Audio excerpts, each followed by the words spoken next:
जी जिंदाबाद। सत शर्मा जी जिंदाबाद। जनाब अशोक कौल साहब जिंदाबाद। जनाब गुरदीप सिंह श्री राकेश रैना जी, यहाँ उपस्थित सभी सीनियर लोग, हमारे डीडीसी मेंबर सुहेल साहब, पार्टी के सेक्रेटरी भी है अजहर मनाज जी, हमारे मुश्ताक साहब और सभी पार्टी के सीनियर कारकुन, सीनियर कार्यकर्ता साथियों,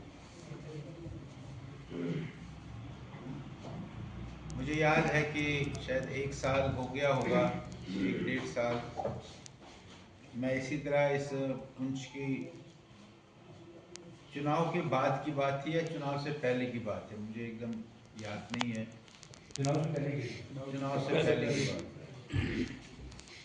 मैं यहाँ आया था और इसी जगह पर हम सब लोग बैठे थे, हम सब लोगों ने बातचीत की, आपने भी कुछ बात मुझे बताई और ये कारवान थोड़ा आगे चलता गया। चुनाव के बाद जैसे गुरदीप जी ने बताया कि 28 सितंबर को मैं पुंछ आया था और पुंछ में यहाँ के सब लोग तो नहीं आ सके, बुलाया भी नहीं था, लेकिन कुछ लोग उस मीटिंग में आए थे। उसके बाद जब हमने ये पुंछ आने का सोचा तो हमने गुरदीप जी से बात की कि बाकी जगह तो हम डिस्ट्रिक्ट में एक जगह जाते हैं,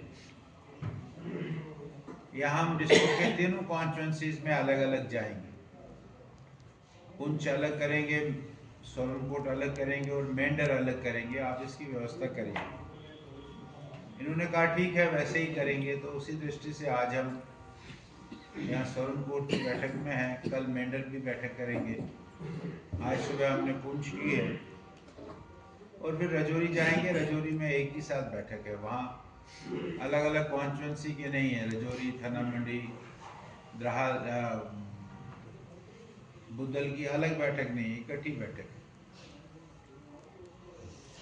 कुछ बात आप भी करेंगे, आपसे भी सुनेंगे,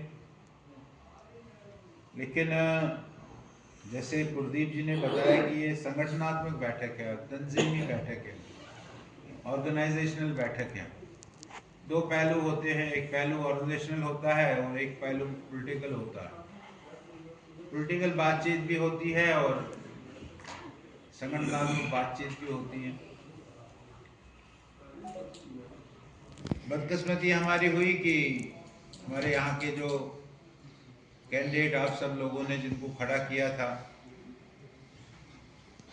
उनका न रहना, उनका निधन होना, हमसे चले जाना एक दुर्भाग्यपूर्ण बात है, ये हो गई हमारे साथ।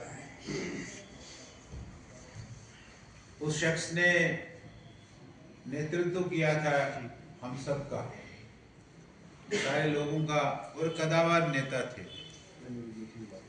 हम ये मानते थे कि पार्टी और मजबूत होगी, लेकिन कुदरत के करने को कोई रोक नहीं सकता है, कोई टाल नहीं सकता है।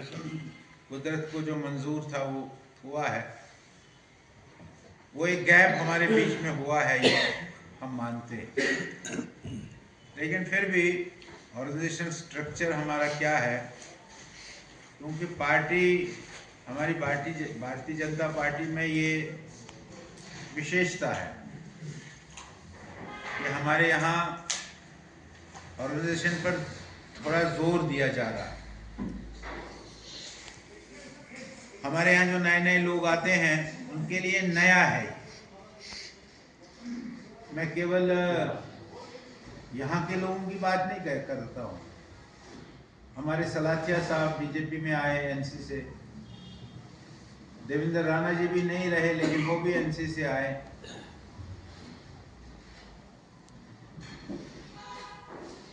उनसे जब हम ये सारी बातचीत करते हैं, उनको भी लगता है कि हम जहाँ थे वहाँ ये सब चीजें नहीं होती थी, इतनी गहराई से चिंता नहीं की जाती थी।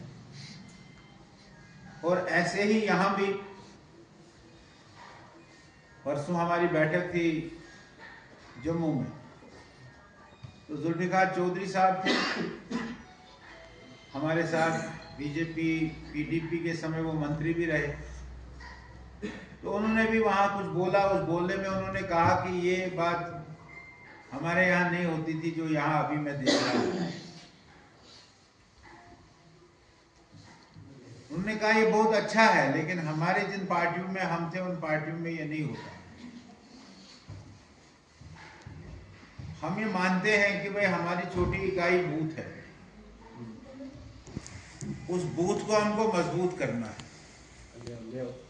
उस बूथ को हमको पावरफुल बनाना है। बूथ की कमेटी बनानी, बूथ की कमेटी मीटिंग करना, हर महीने मन की बात सुनना, हर बूथ पर सुनना, फिर हम आंकड़ा लेते हैं किस बूथ पर हुआ, किस बूथ पर नहीं हुआ।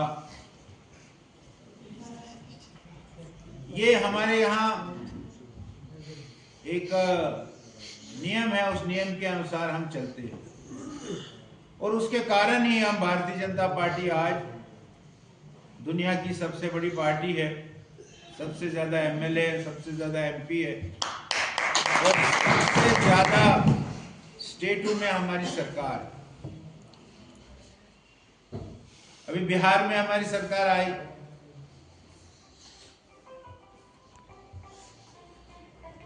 लोग कहते थे कि वो तो बहुत बुजुर्ग हो गया है, अब नहीं चल सकता है, वो नहीं जीत सकता है। एक प्रशांत किशोर जी वहां चुनाव लड़ रहे थे,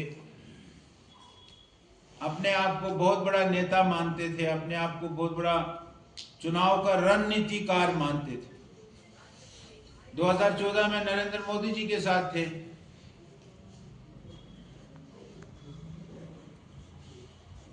लेकिन उस प्रशांत किशोर को भी कहना पड़ा कि भारतीय जनता पार्टी की बेस नीचे तक है, इसलिए भारतीय जनता पार्टी लगातार जीतती है। हरियाणा के चुनाव हुए, हरियाणा के चुनाव में कोई नहीं कहता था कि बीजेपी जीतेगी, क्योंकि हरियाणा के चुनाव में मुख्यमंत्री बदल दिया था, मनोहर लाल खट्टर को हटा दिया था।